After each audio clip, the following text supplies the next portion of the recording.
আসসালামু আলাইকুম। অষ্টম শ্রেণীর জুনিয়র বৃত্তি পরীক্ষার্থীরা তোমরা ২৮ ডিসেম্বর থেকে তোমাদের পরীক্ষা শুরু হবে, ৩১শে ডিসেম্বর শেষ হবে। এখন কথা হচ্ছে তোমাদের বৃত্তি পরীক্ষার প্রশ্ন কেমন হতে পারে? কঠিন হবে নাকি সহজ হবে? দেখো, কঠিন হবে কি সহজ হবে এটা নিতান্তই কিন্তু নির্ভর করবে স্টুডেন্টদের পড়াশোনার উপর।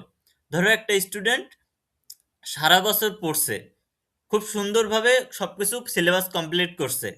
এখন সে গিয়ে যখন পরীক্ষাতে বসবে, আরেকটা স্টুডেন্ট যে সারা বছর কিছু পড়েনি তবুও বৃত্তি পরীক্ষা দিচ্ছে।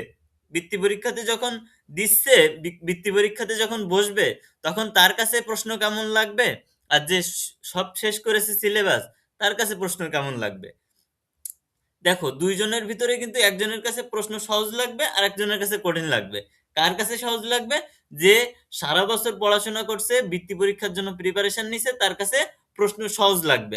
আর যে সারা বছর পরে পড়াশোনা করেনি, না করে বৃত্তি পরীক্ষায় যেয়ে বসছে, খুব ভালোভাবে পড়াশোনা না করে গিয়ে বসছে, তার কাছে প্রশ্নটা লাগবে কঠিন। এখন কথা হচ্ছে যে তারপরেও কিছু না কিছু তো বলা যায় যে ভালো যারা হচ্ছে খুব ভালো স্টুডেন্ট তাদেরও অনেক সময় সমস্যায় পড়ে যায় তারা। কারণ অনেক কিছু সবকিছু তো আর বৃত্তি পরীক্ষাতে যা আসে সবকিছু তো আর স্টুডেন্টরা পারবে না, তাই না? এই কারণে অনেক কিছু অনেক বিষয় কঠিন মনে হইতে পারে। তবে তোমরা যদি তোমাদের বই ঠিকঠাক মতো শেষ করে ফেলো, কিংবা তোমাদের যে পাঠ্য বই শেষ করতে পারো, সিলেবাস যতটুকু দেওয়া আছে অতটুকু যদি তোমাদের আয়ত্তের ভিতরে থাকে, ওর ভিতরে যা কিছু আছে, যা পড়বে তুমি যদি তাই উত্তর করে আসতে পারো, ইনশাল্লাহ তুমি একটা ভালো রেজাল্ট করতে পারবা আর বৃত্তি পাবা। কারণ এখানে সিলেবাস তোমার মেন যে সাবজেক্টগুলো, তোমার যে সাবজেক্টগুলোর পরীক্ষা হবে ওই সাবজেক্টগুলো সিলেবাসে যা আছে ওইগুলো যদি শেষ না করতে পারো, তাহলে কিন্তু তুমি প্রশ্ন পারবা না। কারণ বিভিন্ন জায়গা থেকে প্রশ্ন দেয়, এমন এমন কঠিন জায়গা থেকে প্রশ্ন দেয়, তুমি খুঁজে পাওয়া মুশকিল হয়ে যায় কিছু কিছু সময়ে। ঠিক আছে? তো বৃত্তি পরীক্ষার প্রশ্নটা মোটামুটি খুব কঠিনও হবে না, আবার খুব সহজও হবে না। যে খুব সহজ হইলে তো যারা পড়াশোনা করেনি খুব ভালো, তারাও পারবে। এই কারণে বৃত্তি পরীক্ষাটার প্রশ্ন করা হয় মিডিয়াম, খুব কঠিন না আবার খুব সহজও না।